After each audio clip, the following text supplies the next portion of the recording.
ओम नमो भगवते वासुदेवाय। ओम नमो भगवते वासुदेवाय। ओम नमो भगवते वासुदेवाय। ओम नमो भगवते वासुदेवाय। ओम ओम नमो नमो भगवते भगवते वासुदेवाय। वासुदेवाय। नारायणं नमस्कृत्य नारायणं नारायण नमस्कृत्य नमस्कृत्य नरं चैव नरोत्तमं नरं चैव नरोत्तमं देवीं सरस्वतीं व्यासं देवीं सरस्वतीं व्यासं ततो जयमुदीरयेत्। ततो जयमुदीरयेत्।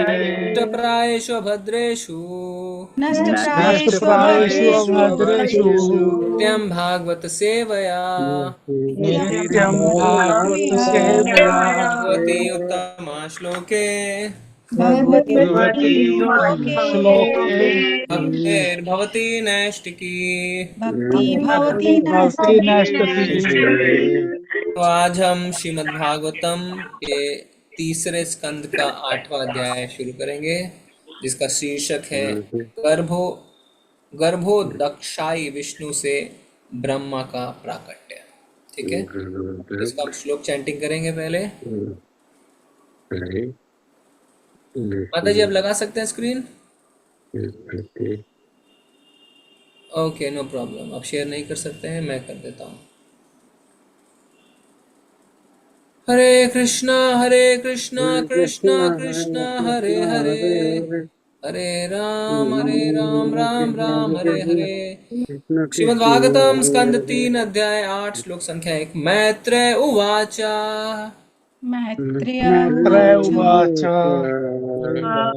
सत्सेवनीयो बत्पुरुवंशो तत्सेवनीयो बत पुरुवंशो यल्लोकपालो भगवत्प्रधानः यल्लोकपालो यल्लोकपालो भगवत्प्रधानः भगवत्प्रधानः बभूविथेहाजित् कीर्तिमालाम् बभूविथेहाजित् कीर्तिचित् कीर्तिमालाम् मालां पदे पदे नूतनस्य अभीक्षणम् पदे पदे पदे नूतनस्य भीक्षणम्।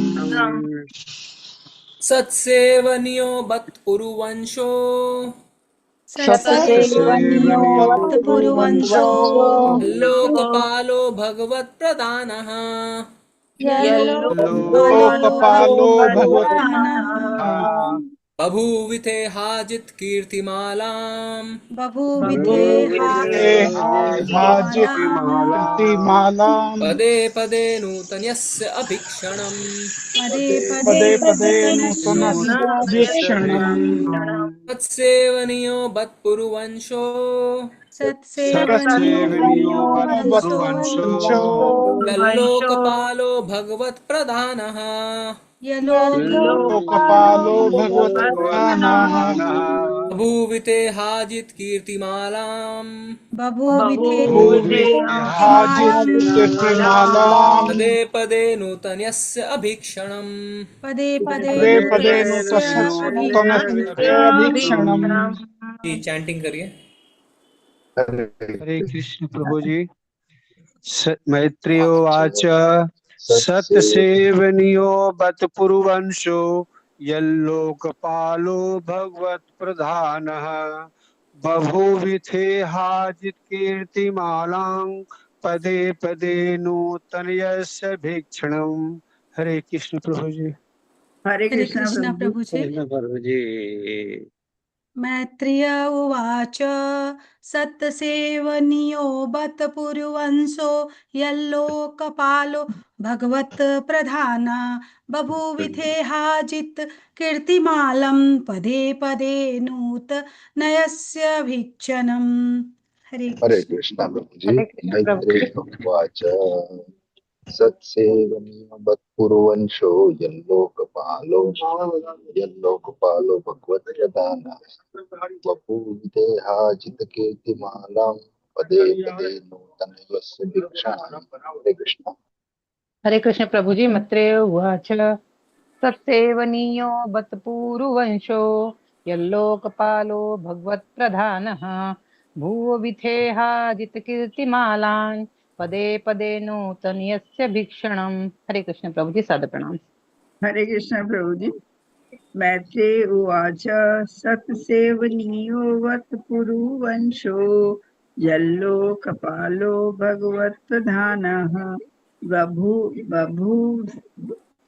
बभूविथेह हार्जित कीर्तिमालां पदे पदे नूतनस्य अभीक्षणम्। हरे कृष्ण। हरे कृष्ण प्रभु जी।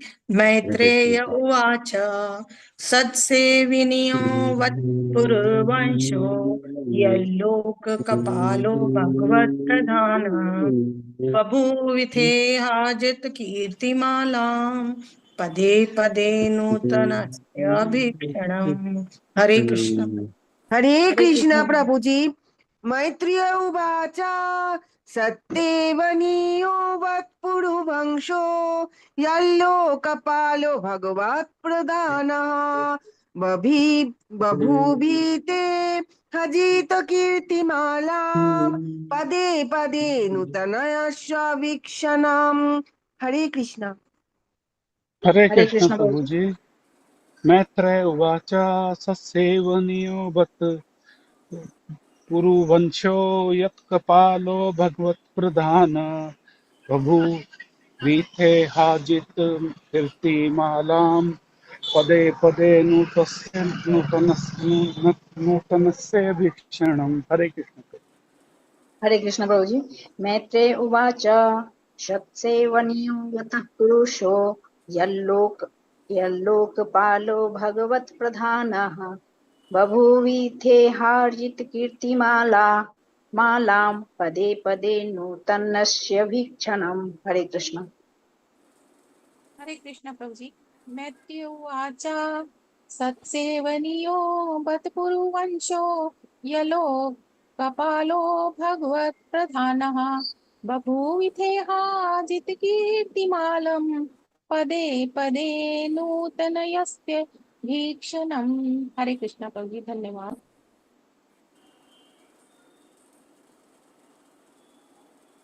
धन्यवाद। आप सभी का शब्दार्थ देखेंगे। जिसके पास किताब है वो खोल सकते हैं। मैत्रेय उवाचा, श्री मैत्रेय मुनि ने कहा, सत्सेवनीय शुद्ध भक्तों की सेवा करने का पात्र, बत अहो निश्चय ही, पुरुवंशः राजा पुरु का वंश, यत क्योंकि, लोकपालः राजा है, भगवत प्रधानः श्री भगवान के प्रति मुख्य रूप से अनुरक्त, बभूवित तुम भी उत्पन्न थे, इह इसमें, अजीत अजय श्री भगवान, कीर्तिमाला दिव्य कार्यों की श्रृंखला, पदे पदे प्रत्येक पग पर, नूतन यसी नवीन से नवीनतर बनते हो, अभिक्षणम सदैव। अनुवाद और तात्पर्य श्रील प्रभुपाद जी के द्वारा। श्रील प्रभुपाद जी की जय। श्री मैत्रेय मुनि ने विदुर से कहा। तो अभी मैत्रेय मुनि विदुर जी का प्रश्न का उत्तर देना शुरू करते हैं। राजा पुरु का राजवंश शुद्ध भक्तों की सेवा करने हेतु योग्य है, क्योंकि उस वंश के सारे उत्तराधिकारी श्री भगवान के प्रति समर्पित हैं। तुम भी उसी कुल में उत्पन्न हुए हो, और ये अद्भुत है कि तुम्हारे प्रयास से श्री भगवान की दिव्य लीलाएं प्रतिक्षण नूतन से नूतनतर होती जा रही है। कृपया दोहराएं, सुन के दोहराने की कोशिश करें। जिसके पास किताब है वो किताब देख सकते हैं। श्री मैत्रेय मुनि ने विदुर से कहा, श्री मैत्रेय मुनि ने विदुर से कहा, राजा पुरु का राजवंश शुद्ध भक्तों की सेवा करने हेतु योग्य है,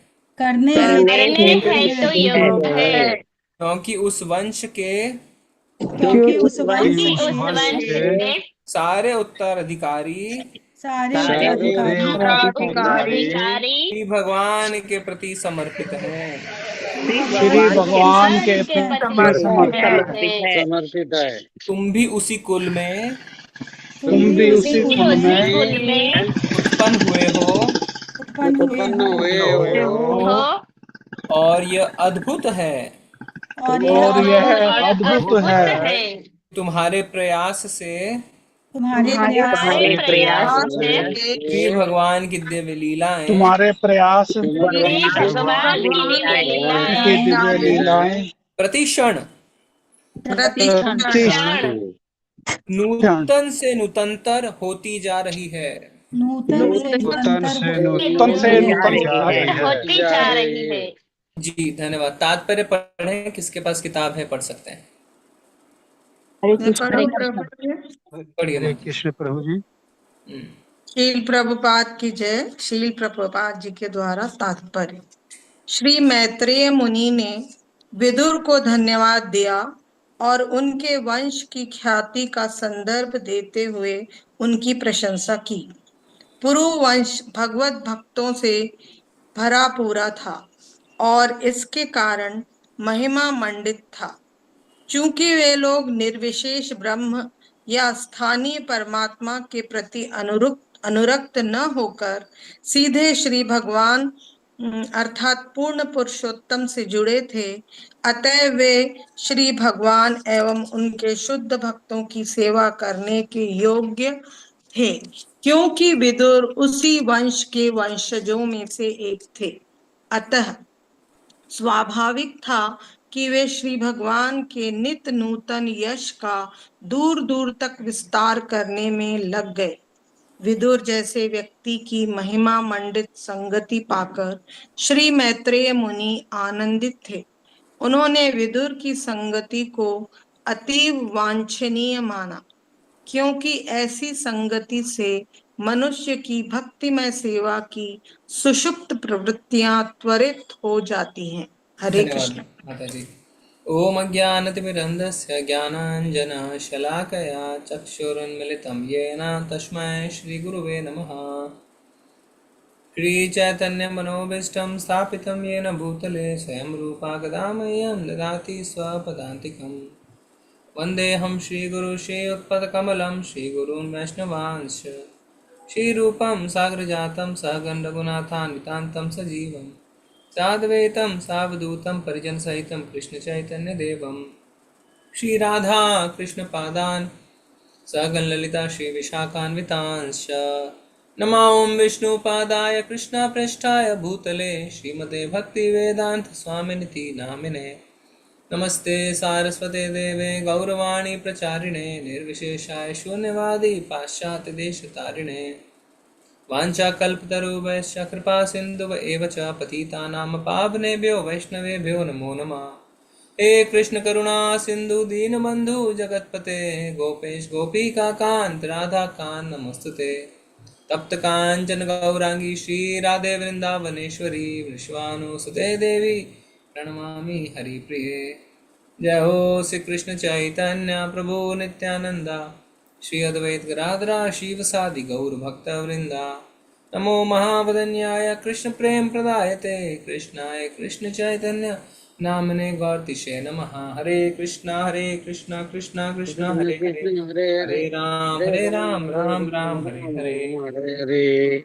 मैत्रेय उवाच सत्सेवनीयो यही तो है ना। हाँ, सत्सेवनीयो बत्पुरुवंशो यल्लोकपालो भगवत प्रधानः बभूविते हाजित कीर्तिमालां पदे पदे नूतनस्य अभीक्षणम्। श्री मैत्रेय मुनि ने विदुर से कहा, राजा पुरु का राजवंश शुद्ध भक्तों की सेवा करने हेतु योग्य है, क्योंकि उस वंश के सारे उत्तराधिकारी श्री भगवान के प्रति समर्पित हैं। तुम भी उसी कुल में उत्पन्न हुए हो और यह अद्भुत है कि तुम्हारे प्रयास से श्री भगवान की दिव्य लीलाएं प्रतिक्षण नूतन से नूतनतर होती जा रही हैं। तो श्री मैत्रेय मुनि अब विदुर जी के प्रश्नों का उत्तर देना प्रारंभ करते हैं और इस अध्याय का शीर्षक है गर्भोदक्षाय विष्णु से ब्रह्मा का प्राकट्य। ये जो तीसरा स्कंद की अब जो शुरुआत हो रही है 8वें अध्याय से लेकर आगे काफी सारे अध्यायों तक हमें बहुत ही ज्यादा इंटरेस्टिंग जानकारियां मिलने वाली है, बहुत ज्यादा रोचक होने वाली है चीजें।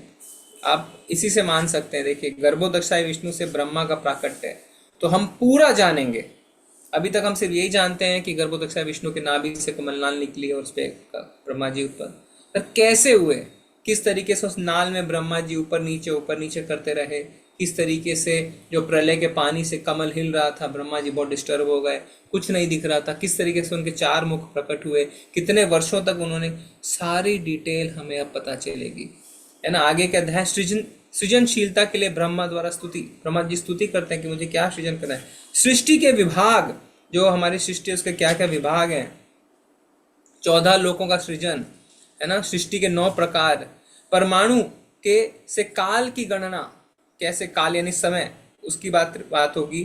फिर ब्रह्मा की रात्रि, मनुओं की आयु, ये सारी चीजें हम डिस्कस करने वाले हैं। कुमारों तथा अन्यों की सृष्टि, रुद्र की सृष्टि, रुद्र के पुत्र पौत्र की, ब्रह्मा के विचार विमर्श, नारद मुनि का जन्म, बहुत कुछ डिस्कशन होने वाला है। वराह भगवान का प्राकट्य, फिर हम वराह जी का प्राकट्य देखेंगे। फिर संध्या समय दिति का गर्भधारण, दिति के बारे में जानेंगे। ईश्वर के साम्राज्य का वर्णन और वैकुंठ के दोनों द्वारपाल जय विजय को मुनियों द्वारा शाप। तो बहुत ही आगे रोचक होने वाली चीजें मैत्रेय मुनि द्वारा अब श्रीमद् भागवतम को कंट्रोल में लिया गया, वो सुनाएंगे और हम देखेंगे आगे। श्रीमद् भागवतम हम कहते हैं व्यासदेव जी ने इसकी रचना करी, पर अभी कुछ ही श्लोकों में एक बहुत बड़ा खुलासा हमारे आगे होने वाला है, ठीक है, उसके लिए हम रुकेंगे। पर यहाँ पे मैत्रेय मुनि सबसे पहले विदुर जी को क्या कहते हैं, विदुर जी को की तारीफ करते हैं, उनकी ग्लोरिफिकेशन करते हैं, उनका सम्मान करते हैं, बोलते हैं आपका वंशज ही इतना अच्छा है, भक्तों से भरा हुआ वंशज है, आप राजा पुरु के वंशज हैं। तो विदुर जी किसके पुत्र हैं? विदुर जी किसके पुत्र हैं? धृतराष्ट्र, वेदव्यास, सॉरी वेदव्यास वेदव्यास के प्रभु जी, वेद व्यास जी के। और धृतराष्ट्र कौन लगता है उनका? भाई भाई लगता है। हाँ, तो व्यास देव जी जो हैं वो किसके पुत्र हैं? इस तरीके से श्रृंखला जो है राजा पुरु तक जाती है। और उसी चीज को मैत्रेय मुनि कहते हैं कि आपका जो वंशज, आपका जो राजवंश है वो तो भक्तों से भरा हुआ है, इसीलिए महिमा मंडित है। देखिए आज के समय में हम किसी फैमिली लाइनेज को, है ना, हम इसलिए तारीफ करते हैं कि ये तो बहुत करोड़पति लोग हैं, अरे इनके परिवार में तो सारे जज हुए, सारे डॉक्टर हुए, सारे ये हुए, सारे वो हुए। पर हम भक्त अगर होते हैं उनके परिवार में तो उनकी महिमा मंडन नहीं करते। पर वास्तव में परिवार वही महिमा करने योग्य है जिसमें भक्त होते हैं। और प्रभुपाद जी लिख रहे हैं चूंकि वे सीधे भगवान से जुड़े हुए थे, निर्विशेष या स्थानीय परमात्मा से अनुरक्त नहीं थे। ठीक है, तो ये चीज हमें समझ में आ रही फर्स्ट श्लोक में। सेकंड श्लोक में चलेंगे, मैं पढ़ता हूँ अनुवाद, कोई तात्पर्य पढ़ सकते हैं किताब से। अब मैं श्रीमद् भागवतम पुराण से प्रारंभ करता हूँ। तो ये कौन बोल रहा है? अब मैं भागवतम से पुराण से प्रारंभ करता हूँ, मैत्रेय मुनि कह रहे हैं अब मैं श्रीमद् भागवतम पुराण से प्रारंभ करता हूँ। अब वो कह रहे हैं मैं श्रीमद् भागवतम बता रहा हूँ। ठीक है, भागवत पुराण भी कहते हैं ना, श्रीमद् भागवतम का दूसरा नाम क्या है? भागवत पुराण, जिसे श्री भगवान ने प्रत्यक्ष रूप से महान ऋषियों से उन लोगों के लाभार्थ कहा था। तो किसने कहा था श्रीमद् भागवतम? यहाँ तो मैत्रेय मुनि बता रहे हैं। मैत्रेय मुनि क्या कह रहे हैं? जिसे श्री भगवान ने प्रत्यक्ष रूप से महान ऋषियों से उन लोगों के लाभार्थ कहा। तो सबसे पहले भागवतम खुद भगवान ने जो अत्यल्प क्या पढ़ेंगे इसको,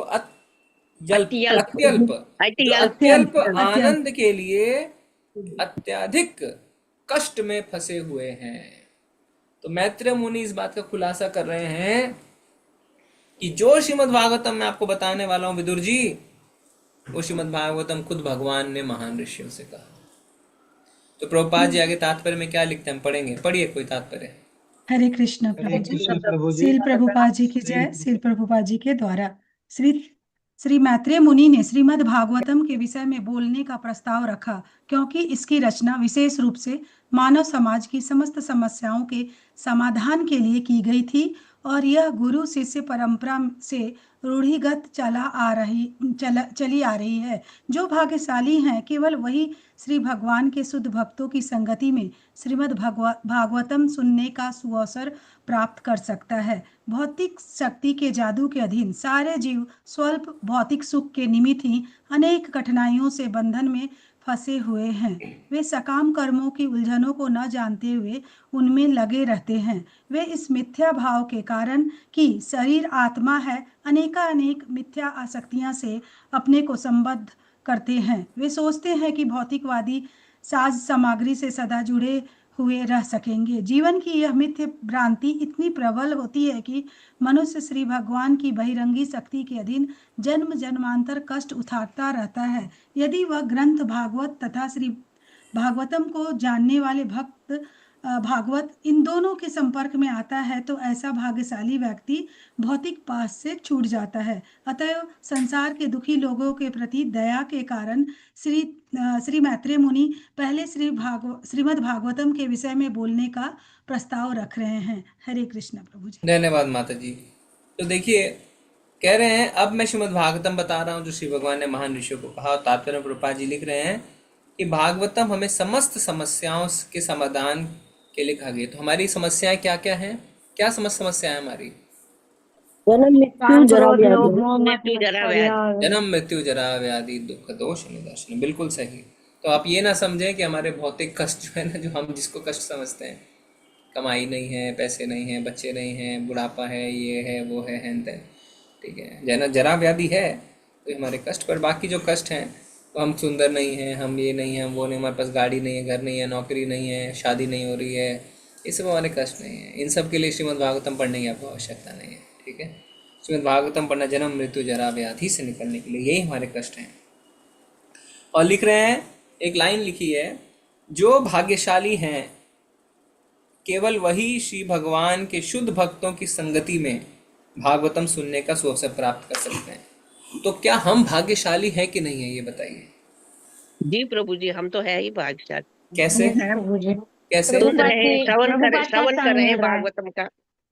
हाँ, पर प्रभु जो हम कर रहे हैं भागवतम का श्रवण, तो वो तो शुद्ध भक्तों की संगति में करना है, तो हम भाग्यशाली कैसे? प्रभुपाद शुद्ध भक्त है ना प्रभु जी, हम शुद्ध भक्त, मतलब प्रभुपाद की जो वाणी है वो हम। थैंक यू माता जी, वेरी नाइस। तो हमेशा याद रखिए, हमेशा इस बात को याद रखिए, कभी मत भूलिए कि प्रभुपाद के तात्पर्य और अनुवाद प्रभुपाद का संग है। अगर हम प्रभुपाद जी के लिखी हुई भागवतम को पढ़ रहे हैं तो ये मत समझिए कि उन्होंने श्लोक लिखे हैं। श्लोक तो भागवतम के वैसे ही हैं। उन्होंने जो अनुवाद और तात्पर्य लिखे हैं, शब्दार्थ लिखा है, वो प्रभुपाद जी का संग है। एक शुद्ध भक्त का हृदय इनकी लिखावट में प्रस्तुत होता है। उनके हृदय में क्या चल रहा है। प्रभुपाद जी से जब कोई पूछता था कुछ तो कहते हैं, read my books, it my books have all the answers. मेरे किताब पढ़ो, उसमें सारे जवाब आपको मिल जाएंगे। तो उनका हृदय खुल गया यहाँ पे। तो उनका किताब पढ़ना उनका संग है। तो कभी हम ये ना सोचें, अरे प्रभुपाद जी के शिष्य तो कितने लकी थे, उन्हें प्रभुपाद जी का संग मिला, हमें कैसे शुद्ध भक्त का संग मिलेगा। शुद्ध भक्त का संग आपको ऑलरेडी मिल गया है उनकी किताबों के जरिए, ठीक है। जन्म जन्मांतर कष्ट उठाता रहता है यदि वह ग्रंथ भागवत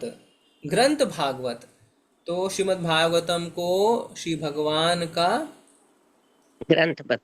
ग्रंथ अवतार भी कहते हैं। श्रीमद् भागवतम भगवान के ग्रंथ अवतार।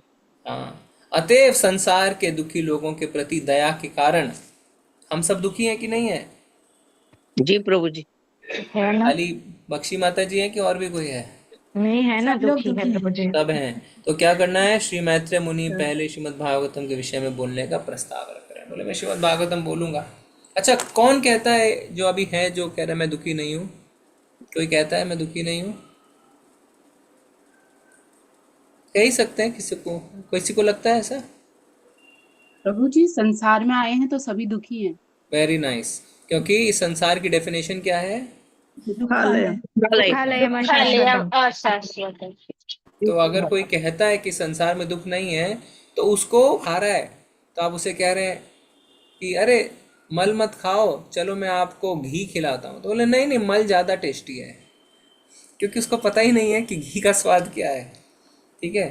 तो घी से, दूध से बनी मिठाई का क्या स्वाद है, उसको पता ही नहीं है। इसी तरीके से दुखालय में भगवान कह रहे हैं दुखों का आलय है, तो दुख तो मिलना ही है, फिर भी हम रोते रहते हैं। बहुत रोते हैं ना हम सब, मानते नहीं है, भक्ति तो नाम की कर रहे हैं, कितना रोते रहते हैं ना, ये नहीं, ये नहीं, ये नहीं, ये नहीं, है ना, पैसे नहीं है प्रभु जी, बच्चों को देखिए कितना दुख है, घर में ये मुसीबत है, शादी नहीं हो रही है, तो है ना, ये नौकरी अच्छी नहीं है, तो बच्चे परेशान कर रहे हैं, तो सास परेशान कर, कितना रोते रहते हैं। अरे भैया आप कहाँ आए हो ये तो देखो, आपने खुद ये चॉइस करी है ना, तो फिर आप दूसरे को परेशान क्यों कर रहे हो? आपने दुखालय में आने का चॉइस रखा, वो आप को ऑप्शन दिया गया, आपने बोला मुझे जाना है वहां पे, अपने आप को मुझे भोग करना है, तो आप आए। अब आप अपने दुखों के कारण दूसरों को क्यों परेशान कर रहे हैं? क्यों दूसरों को कह रहे हैं मेरे जीवन में ये दुख है, आप कुछ कर दो मेरे दुखों का निवारण। अरे भैया आप मेरे कहने से आए थे क्या? आप तो खुद भोग करने आए थे ना। मंदिरों में आते हैं भक्त, प्रभु जी बहुत मुश्किल है, बहुत दुख है, कृपा कर दीजिए, कृपा कर दीजिए। अरे क्या करेंगे, कृपा करेंगे क्या, कृपा करेंगे? मेरे लिए प्रार्थना कर दीजिए। अरे आप जब भोग करने आए थे दुनिया में तो प्रभु जी से पूछ के आए थे क्या? तो भाग क्यों रहे हैं भाई? दुखालय में तो दुख मिलेगा ही ना, रो क्यों रहे हैं? रोना है तो भगवान के आगे रोइए, दूसरों के आगे रोने से कोई फायदा नहीं है। नहीं प्रभु जी हम तो माला भी घुमा रहे हैं, हम सब कुछ कर रहे हैं, पर हो ही नहीं रहा, कुछ हो ही नहीं रहा। अरे भगवान को प्रार्थना करिए, आप दूसरों के आगे क्यों बोलते हैं? ये क्यों सोचते हैं कि दूसरों के कारण आपको दुख है या दूसरे आपके दुख को दूर कर सकते हैं? कोई आपके दुख को दूर नहीं कर सकता है, आप समझिए इस बात को, कोई नहीं कर सकता है। हम अगर 10 लोगों के आगे, 20 लोगों के अपने दुख को जाहिर कर दें और फिर कहें कि कोई मेरी बात नहीं समझता है, सब मेरा मजाक उड़ाता है, तो आप कर क्यों रहे हैं ऐसा? कोई किसी के अंदर शक्ति नहीं है आपके दुखों को दूर करने की, सिर्फ भगवान के अंदर शक्ति है। सिर्फ भगवान कहते हैं क्या कि मेरे शरण में आ जाओ तो मैं क्या करूंगा, आपको नष्ट कर दूंगा। दुख हमारे पापों के कारण ही है ना। सर्वधर्मान् परित्यज्य माम एकम शरणं अहम त्वं सर्व पापेभ्यो, मैं सारे पाप खत्म कर सकता हूँ।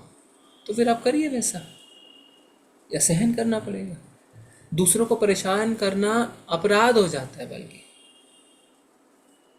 कई बार प्रभु जी बताते थे, उनको मैसेज आते हैं, करते हैं और उनको डिस्टर्ब कर देते हैं, तो आप क्यों दूसरों को डिस्टर्ब कर रहे हैं?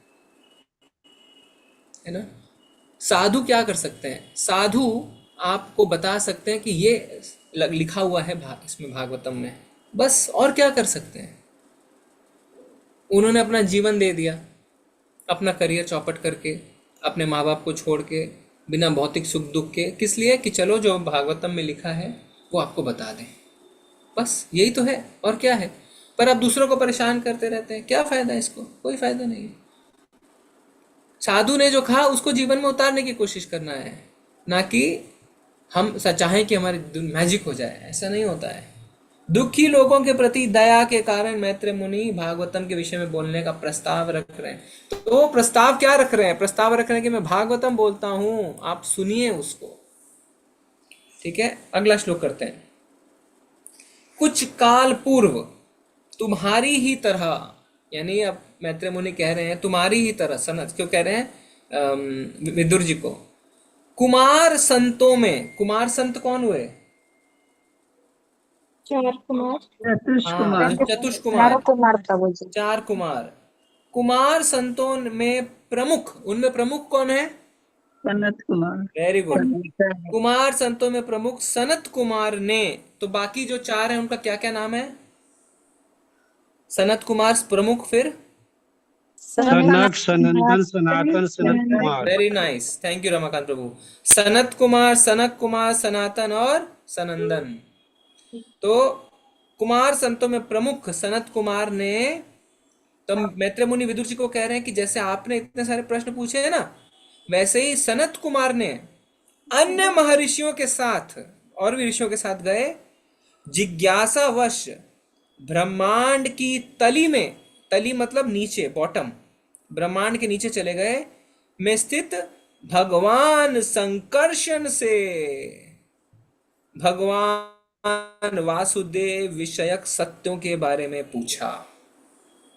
तो मैत्रेय मुनि कह रहे हैं विदुर जी, जैसे आप पूछ रहे हैं ना, वैसे ही कुछ काल पूर्व, ऐसा लिख रहे हैं, कुछ काल पूर्व यानी कुछ समय पहले सारे चतुष्कुमार, जिनके लीडर थे सनत कुमार, महर्षियों के साथ नीचे चले गए। कहाँ पे? तली में, एकदम ब्रह्मांड के नीचे। क्योंकि ब्रह्मांड के नीचे कौन है? संकर्षण है ना। अपने संकर्षण ने अपने सिर पे तो पूरा ब्रह्मांड को धारण किया हुआ है ना।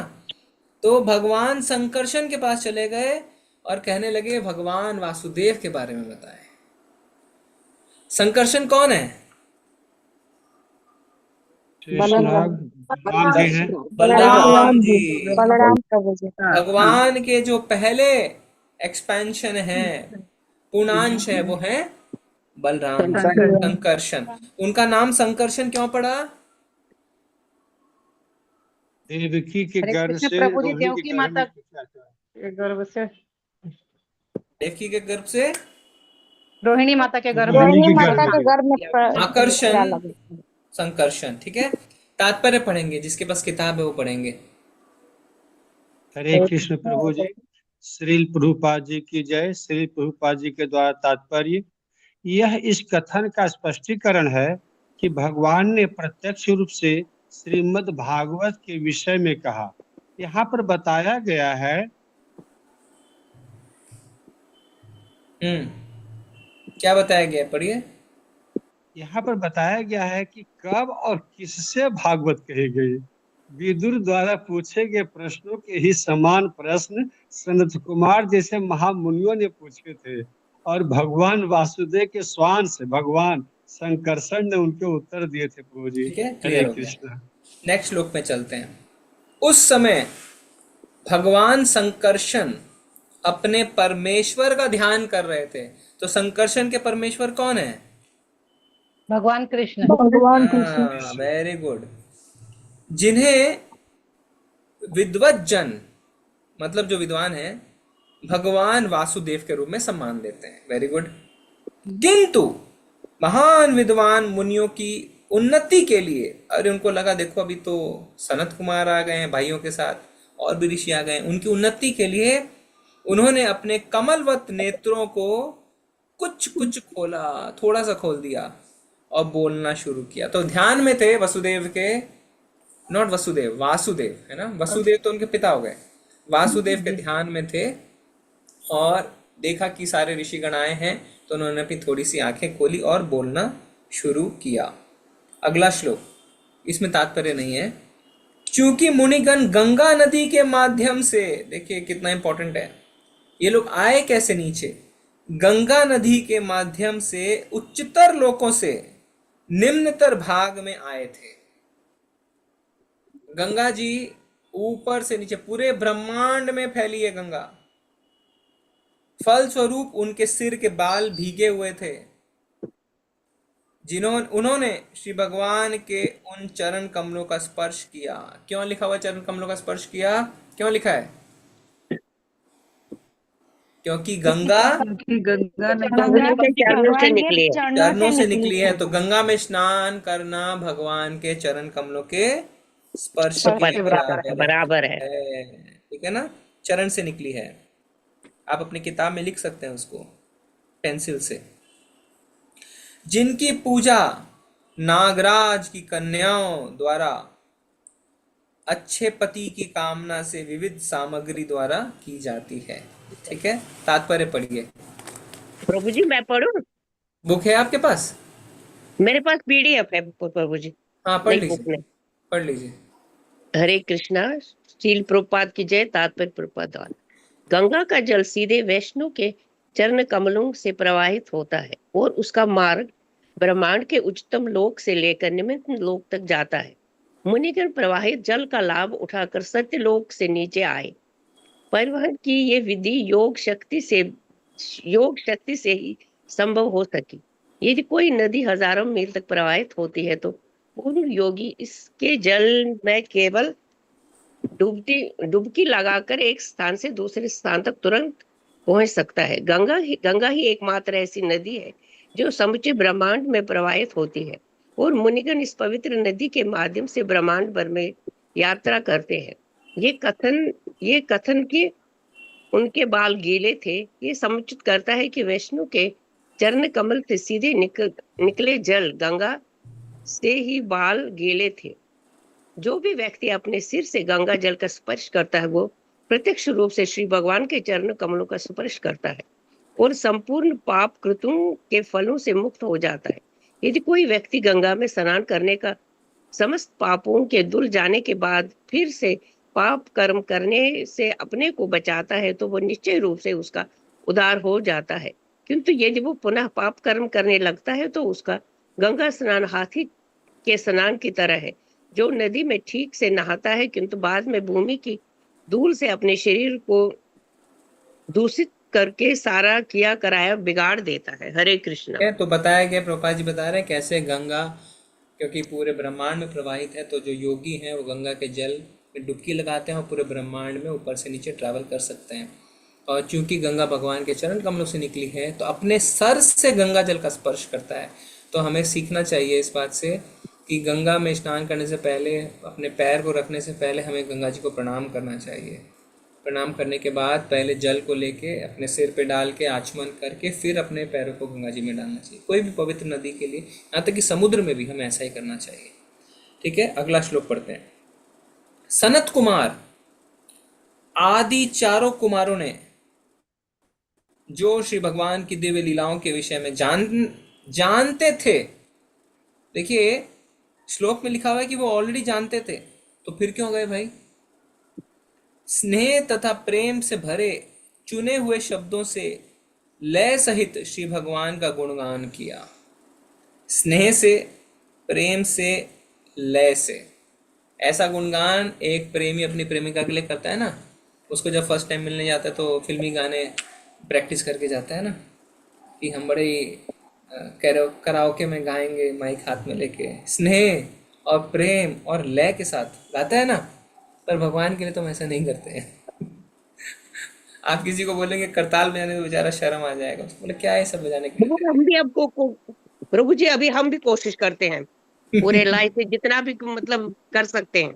चलिए, या भजन करे कुछ करे, बिल्कुल प्रभु जी। स्नेह प्रेम और लय से उस समय भगवान संकर्षण अपने हजारों फणों को उठाए हुए अपने सिर की चमचमाती मणियों से तेज बिखेरने लगे। तात्पर्य पढ़ेंगे, कौन पढ़ेगा? हरे कृष्ण प्रभु जी, हम पढ़े। पढ़िए माता जी। श्री प्रभुपाद जी की जय। श्री भगवान कभी कभी उत्तम श्लोक कहते हैं, कहलाते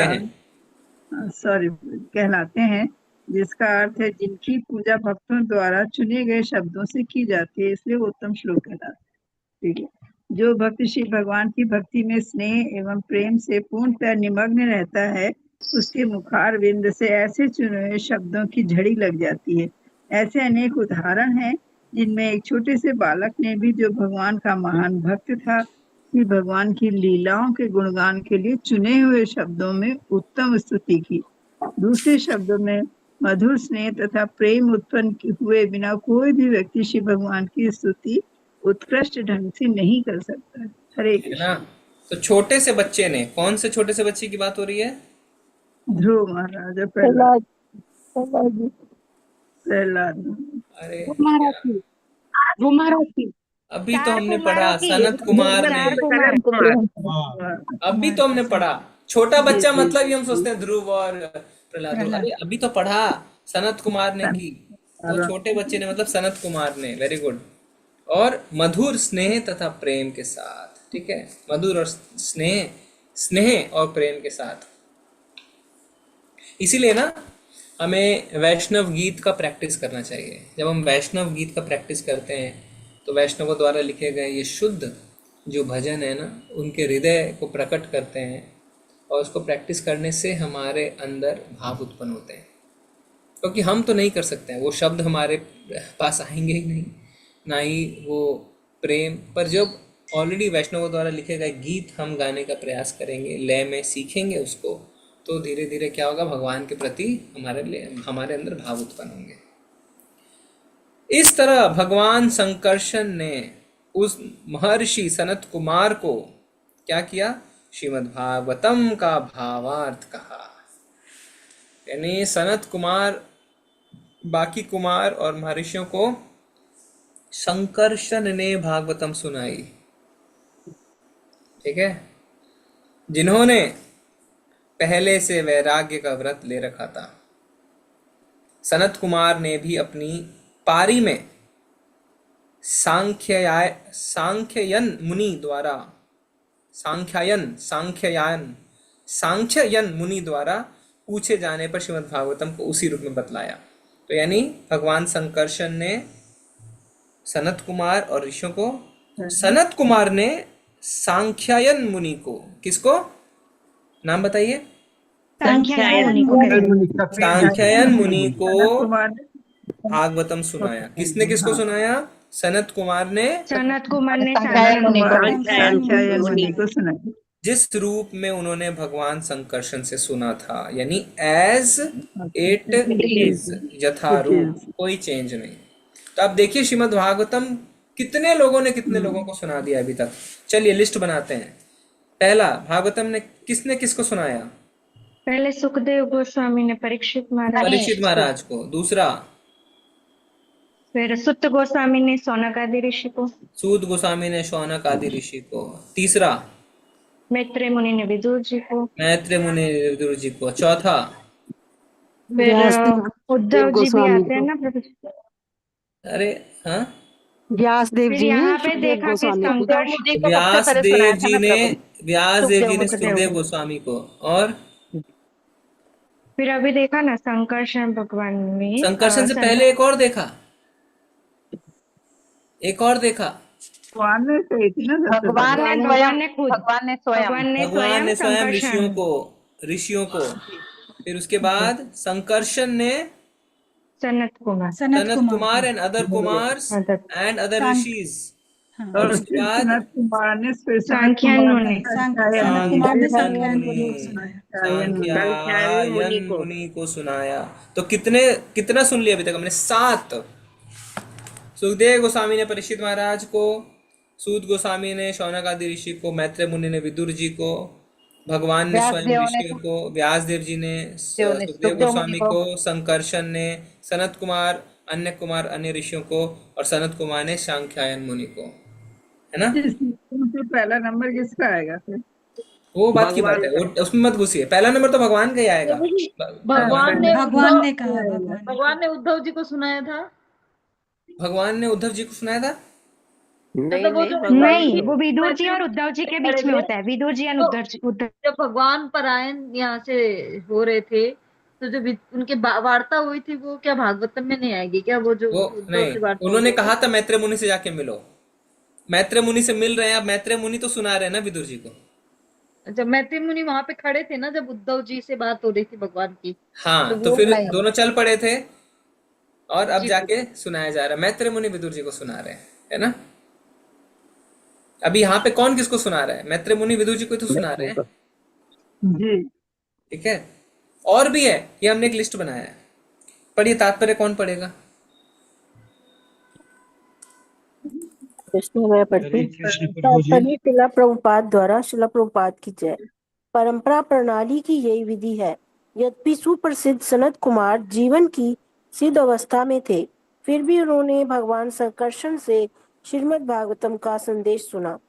इसी तरह सांख्यायन मुनि द्वारा पूछे जाने पर सनत कुमार ने भगवान संकर्षण से जो संदेश सुना था उसे कह सुनाया। दूसरे शब्दों में, जब तक कोई उचित अधिकारी से सुन नहीं लेता, तब तक वह उपदेशक नहीं बन सकता।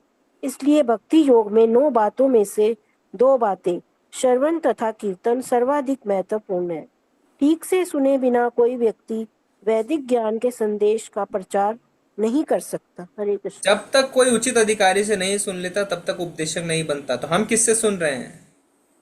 प्रभुपाद, श्रील प्रभुपाद जी से। ठीक है, इसीलिए भक्ति योग में सबसे 2 विशेष बातें हैं, श्रवण और कीर्तन। तो श्रवण और कीर्तन में, खाली कीर्तन का मतलब ये नहीं कि भागवतम को बोलना वो भी कीर्तन ही है। ठीक है, आज के लिए लास्ट श्लोक करते हैं, श्लोक संख्या 8। सांख्यायन मुनि अध्यात्मवादियों में प्रमुख थे, और जब वे श्रीमद् भागवतम के शब्दों में श्री भगवान की महिमाओं का वर्णन कर रहे थे, यानी वो भी किसी को सुना रहे थे। अब तो ऐसा हुआ कि मेरे गुरु पराशर तथा बृहस्पति दोनों ने उनको सुना। मेरे गुरु मतलब किसके गुरु? मैत्रेय मुनि। मैत्रेय मुनि के मैत्रेय गुरु। मुनि के गुरु। तो लिस्ट में 8वां नंबर क्या आ गया? सांख्यायन मुनि ने पराशर मुनि और बृहस्पति। पराशर मुनि प्लस बृहस्पति, लिख लीजिए बृहस्पति। कितने सारे लोगों ने कहा है ना, इसलिए प्रभुपाद जी लिख रहे हैं यही गुरु परंपरा है। ठीक है, आई थिंक एक श्लोक और कर लेते हैं क्योंकि इसमें तात्पर्य नहीं है, फिर हम 9वां श्लोक। जैसा कि पहले कहा जा चुका है, महर्षि पराशर ने महर्षि पुलस्त्य के द्वारा कहे जाने पर मुझे मतलब मैत्रेय मुनि को अग्रगण्य पुराण का मतलब श्रीमद् भागवतम सुनाया। तो मैत्रेय मुनि को किसने सुनाया? पराशर मुनि ने। नहीं, पुलस्त्य ने कहा कि आप बोल दीजिए, पर पराशर मुनि ने मैत्रेय मुनि को सुनाया। हे पुत्र, जिस रूप में उसे मैंने सुना, मैंने मतलब किसने? मैत्रेय मुनि। किससे सुना? पराशर मुनि से। पराशर मुनि किसके पिता हैं? व्यासदेव। व्यास जी के। उसी रूप में मैं तुम्हारे सम्मुख उसका वर्णन करूंगा, क्योंकि तुम सदा ही मेरे श्रद्धालु अनुयायी रहे हो। तो देखिए, आप थोड़ा सा ध्यान दीजिए कि विदुर जी के दादाजी ने मैत्रेय मुनि को सुनाया, करेक्ट?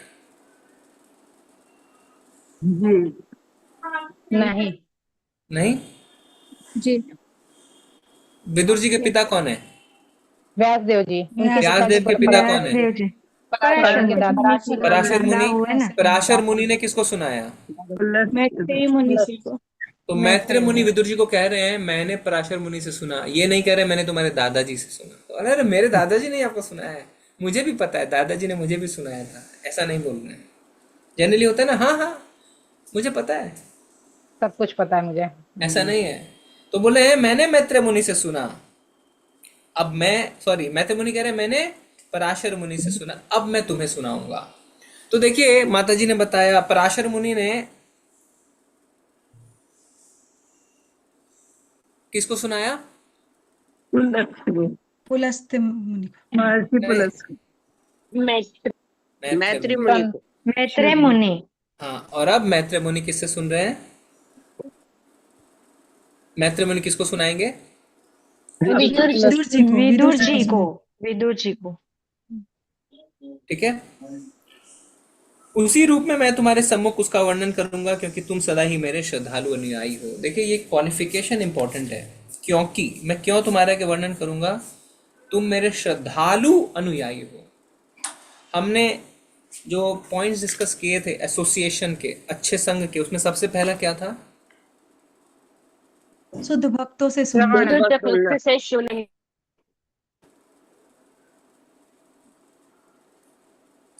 श्रद्धा के साथ प्रभु जी शुद्ध भक्तों से। थैंक यू माता जी। शुद्ध भक्तों से श्रद्धा के साथ सुनना और श्रद्धा के साथ सुनने में बहुत अंतर है। यहाँ पे भी वही बोला जा रहा है, श्रद्धालु अनुयायी। श्रद्धा है, बिना श्रद्धा के ज्ञान विज्ञान में नहीं बदलता। मतलब हम सुन लेंगे पर अपने जीवन में उसको लागू नहीं करेंगे। श्रद्धा होगी तभी लागू करेंगे। मान लीजिए आपको कोई बीमारी हुई और मैं आपको एक डॉक्टर के पास ले गया सरकारी अस्पताल में, आपने सुन लिया पर श्रद्धा नहीं है, उसकी दवाई आप लेंगे नहीं। पर वही आपने एक डॉक्टर के पास आप जाते हैं जो 5,000 की फीस लेता है, आपकी श्रद्धा बढ़ जाती है, आप ले लेते हैं दवाई। डॉक्टर दोनों हैं, दोनों ने प्रेस्क्रिप्शन भी लिखा, दोनों ने दवाई भी लिखी, पर एक के प्रति श्रद्धा है, एक के प्रति श्रद्धा नहीं है। श्रद्धा नहीं है तो आपने दवाई नहीं ली, श्रद्धा है तो आपने दवाई ले ली। तो शुद्ध भक्तों से सुनना ही सिर्फ पर्याप्त नहीं है, शुद्ध भक्तों से श्रद्धा पूर्वक सुनना पर्याप्त है। और जिसके ऊपर आपको श्रद्धा नहीं है उसको मत सुनिए, टाइम वेस्ट मत करिए। पर ये भी है, सुनते सुनते श्रद्धा आती है, ये भी चीज है, पर बिना श्रद्धा के सुनने की आवश्यकता नहीं है और टाइम वेस्ट है। ठीक है, श्रद्धालु अनुयायी हो।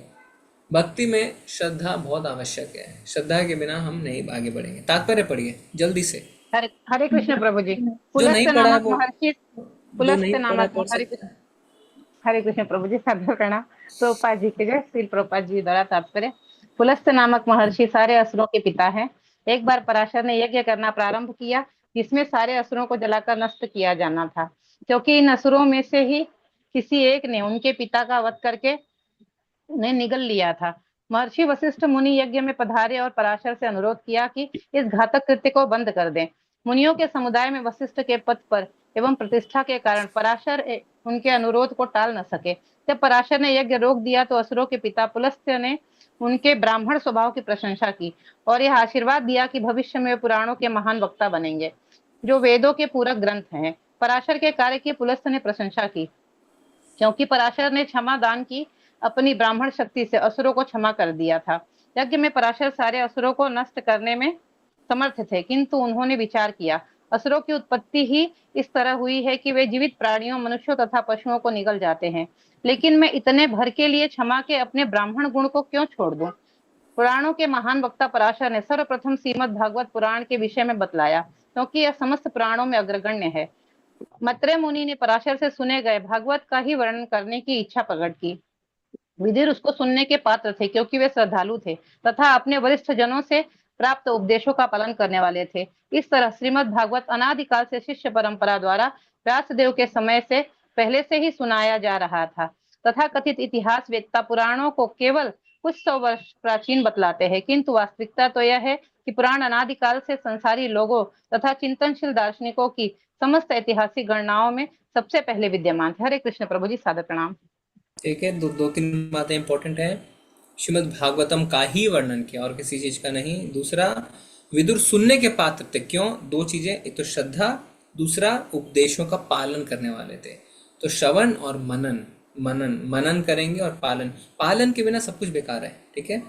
और श्री व्यास देव के समय से पहले से सुनाया जा रहा है श्रीमद् भागवतम। ऐसा नहीं कि कुछ साल पुराना, अनादि है, बहुत पहले से चला आ रहा है। ठीक है। और दार्शनिक की समस्त ऐतिहासिक गणनाओं से बहुत पहले विद्यमान थे। ठीक है। तो आज हम यही रोकते हैं, कल हम आगे से लेंगे। तो अच्छा है, बहुत ही सुंदर अध्याय। अब आने वाले जितने अध्याय हैं इसमें बहुत ही हमारे लिए नॉलेजेबल रहेंगे। तो कई बार क्या होता है, हम नॉलेज को अपने कहते हैं ना, इंटेलिजेंस को सेटिस्फाई करने के लिए इस्तेमाल करते हैं। अगर कोई बुद्धिमान होता है, उसको अच्छी बातें बताएं, कुछ चैलेंज लगे तो अपना उसका इंटेलिजेंस सेटिस्फाई होता है, पर वो हमारे उद्देश्य को पूर्ण नहीं करता है। उद्देश्य को पूर्ण करेगा जब हम उसको अपने जीवन में उतारेंगे। अगर हम जीवन में नहीं उतारेंगे तो उसका कोई लाभ नहीं है। ठीक है, भले हम कितने इंटेलिजेंट हो जाए। बुद्धि के प्रयोग से समझेंगे और उसे अपने जीवन में उतारेंगे, अन्यथा ये हमारे लिए श्रद्धा प्लस पालन दोनों होना चाहिए। ओके, तो किसी को कुछ ऐड करना है तो कर सकते हैं। हरे कृष्णा। हरे कृष्ण प्रभु जी। ये जो सेकंड आपका श्लोक था, सेकंड श्लोक था, और उसका जो नेक्स्ट में जो उसका जो तात्पर्य दिया हुआ है, उसकी जो फोर्थ लास्ट लाइन है, उसमें देखिए ये लिखा हुआ है ना कि यदि वो ग्रंथ भागवत तथा श्रीमद् भागवतम को जानने वाले भक्त भागवत इन दोनों के संपर्क में आता है तो ऐसा भाग्यशाली व्यक्ति भौतिक पास से छूट जाता है। तो प्रभु जी यहाँ पर जैसे दो भक्त, ग्रंथ भागवत मतलब भगवान, और श्रीमद् भागवतम के जानने वाले भक्त मतलब भक्त भागवत, तो मतलब क्या हुआ इसका? ये निकला ना इसका मतलब कि हम भगवान और उनके शुद्ध भक्तों के जब दोनों के संपर्क में आते हैं तो ऐसा होता है। हाँ, मतलब आप श्रीमद् भागवतम मतलब ग्रंथ भागवत। ठीक है, ग्रंथ भागवत। हाँ। और उसको जानने वाले भक्त भागवत यानी प्रभुपाद जी। तो श्रीमद् भागवतम को जैसे हम लोग अपने बुद्धि से नहीं जान सकते हैं, श्रीमद् भागवतम को भक्त भागवत जान सकता है। प्रभुपाद जी भक्त भागवत हैं। भक्त भागवत का मतलब होता है जिन्होंने भागवतम की शिक्षाओं को अपने जीवन में उतार लिया है। चलते फिरते भागवतम, भक्त भागवत है ना, उनके मुख से सुनना। तो उनकी जो किताबें हम पढ़ रहे हैं वो भक्त भागवत से सुन रहे हैं। और ग्रंथ भागवत तो भगवान ही हुए ना। ग्रंथ भागवत भगवान खुद है। हाँ, तो जब हम दोनों को जान जाते हैं तो फिर भाग्यशाली व्यक्ति एक तरह से मतलब हाँ जो भी कुछ होता है तो पर हम जानेंगे भक्त भागवत के थ्रू, खुद नहीं जान पाएंगे जी, खुद हम नहीं जान पाएंगे। अलग अलग नहीं है ये हाँ, सीक्वेंस है। आप गुरु और शुद्ध भक्त के माध्यम से ही भक्त यानी भगवान को जान सकते हैं, अन्यथा नहीं जान सकते। अन्यथा नहीं जान सकते। ठीक है, thank you Prabhu ji. Hare Krishna. Hare Krishna Prabhu ji. Yes प्रणाम। प्रभु जी, हाँ, हरे प्रभु कृष्ण, जी। दंडवत प्रणाम। एक मिनट प्रभु, तो- पहले माता जी का प्रश्न। तो प्रभु जी किसी की श्रद्धा को बढ़ाने के लिए क्या कर सकते हैं? जैसे प्रभुपाद ने तो जो हिप्पी लोग थे उनको तो कुछ श्रद्धा नहीं थी, तो ऐसा हम भी हमारे क्लास में हमें कई बार पता होती है कि ये लोग सुन रहे पर श्रद्धा नहीं है, जैसे आपने बताया कि उपदेशों का पालन नहीं करते, सिर्फ सुनते हैं, तो ये कैसे फिर उन लोगों की श्रद्धा को हम बढ़ा सकते हैं प्रभु जी? हरे कृष्ण। देखिए श्रद्धा माता जी जो है ना, ऐसे हम पढ़ते हैं जो नवदा भक्ति है, अब 9 स्टेजेस हैं, सॉरी, श्रद्धा, भजन क्रिया, साधु संग, भजन क्रिया, अनर्थ निवृत्ति, फिर उसके बाद निष्ठा, रुचि, आसक्ति, भाव, प्रेम। तो श्रद्धा जो है ना वो हर स्तर पे बढ़ती है। पहले आपको कुछ श्रद्धा होती है तो आप जुड़ते हैं, साधु संग करते हैं, साधु संग करते हैं, साधुओं का आचरण देखते हैं, उनकी बातें सुनते हैं और श्रद्धा बढ़ती है। भजन क्रिया करने लगते हैं और श्रद्धा बढ़ती है। आपके अनर्थ जब कम होने लगते हैं, जब दूसरे आपको बोलते हैं आपके अंदर गुस्सा कम हो गया है, लोभ कम हो गया है, इच्छाएं कम हो गई है, और श्रद्धा बढ़ती है। तो श्रद्धा हर स्टेज पे बढ़ती जाती है। तो श्रद्धा बढ़ती है सारी चीज़ों करने से, श्रवणम कीर्तनम स्मरणम, ये जो नवदा भक्ति है ये हम धीरे धीरे जब करेंगे तो हमारी श्रद्धा बढ़ती जाएगी, हर स्टेज पे बढ़ेगी। ऐसा नहीं कि बस श्रद्धा बढ़ गई अब हम नेक्स्ट पे चले गए, अब नेक्स्ट पे नहीं। क्योंकि क्या होता है कई बार अनंत निवृत्ति स्टेज में भी ऐसा कुछ होता है, आपकी श्रद्धा पूरी कम हो जाती है, फॉल डाउन। सन्यासी को फॉल डाउन क्यों होता है ना? वो कहते हैं कि हमसे मालाएं नहीं हो रही हैं, हम माला नहीं कर पा रहे हैं, है ना, चीज़ें नहीं वर्कआउट करती हैं, तो कभी भी फॉल डाउन हो सकता है। पर जब ये नवदा भक्ति का हम प्रैक्टिस लगातार करेंगे, श्रवणम कीर्तन स्मरणम, श्रवणम कीर्तन स्मरणम, जो हमारे लिए है, तो क्या होगा, धीरे धीरे धीरे धीरे हम देखेंगे हमारी श्रद्धा का लेवल बढ़ गया है। पहला ये साधक के लिए। अब जो क्लास में जैसे है कि हम बोल रहे हैं दूसरे श्रद्धा से नहीं सुन रहे हैं, तो इसमें बोलने वाला जो है ना उसका हृदय भी ज़्यादा साफ नहीं है, तो इसीलिए उसकी बातें सामने वाले के हृदय में प्रवेश नहीं कर रही है। इसीलिए कहा गया है भक्त भागवत से सुनो।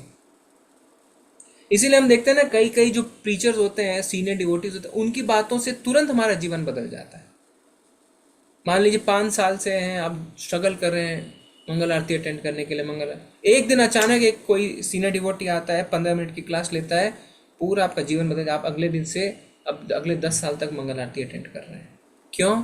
उसका हृदय साफ है और उसका हृदय की जो बातें आपके हृदय को छू गई हैं, आपकी श्रद्धा का लेवल बढ़ गया, उसको देख के, उसके आचरण को देख के, उसकी भक्ति को देख के, उसके गुणों को देख के। तो इस तरीके से जब हम भक्ति में लगे रहते हैं तो भक्ति के कार्यकलाप ही हमारी श्रद्धा को बढ़ाते हैं माता जी। भक्ति के कार्यकलाप हमारी श्रद्धा, जो इनिशियल हमारी श्रद्धा बनती है ना, वो हमारे पुराने कर्मों से बनती है। जैसे मान लीजिए अचानक से ऑनलाइन क्लास का लिंक आया हमारे पास, तो उस टाइम हम जुड़ गए। क्यों जुड़े? वो श्रद्धा कहाँ से? चलो भगवत गीता सुनते हैं, वो हमारे प्रारब्ध थे, हमारे पुण्य कर्म थे। अब धीरे धीरे इसको बढ़ाना है तो भक्ति के कार्यकलाप ही इसे बढ़ाएंगे।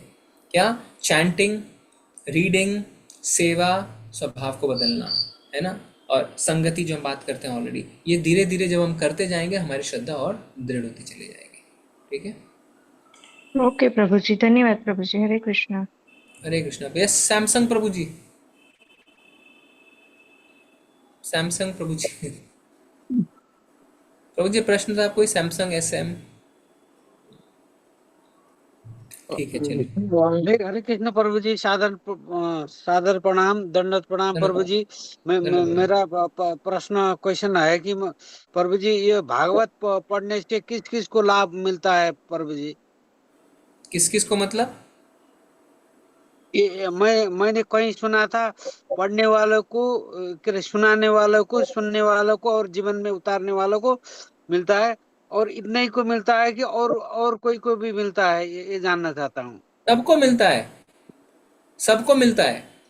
जो श्रीमद् भागवतम के ग्रंथ को बांट रहा है उसको मिलता है, जो श्रीमद् भागवतम के बॉक्सेस को लॉरी में ट्रांसपोर्ट कर रहा है उसको भी मिलता है, जो उसकी छपाई में लगा है उसको मिलता है, जो इसकी एडिटिंग में लगा है उसको मिलता है, जो इसे अपने घर में रखा है सिर्फ पढ़ भी नहीं रहा है उसको भी मिलता है।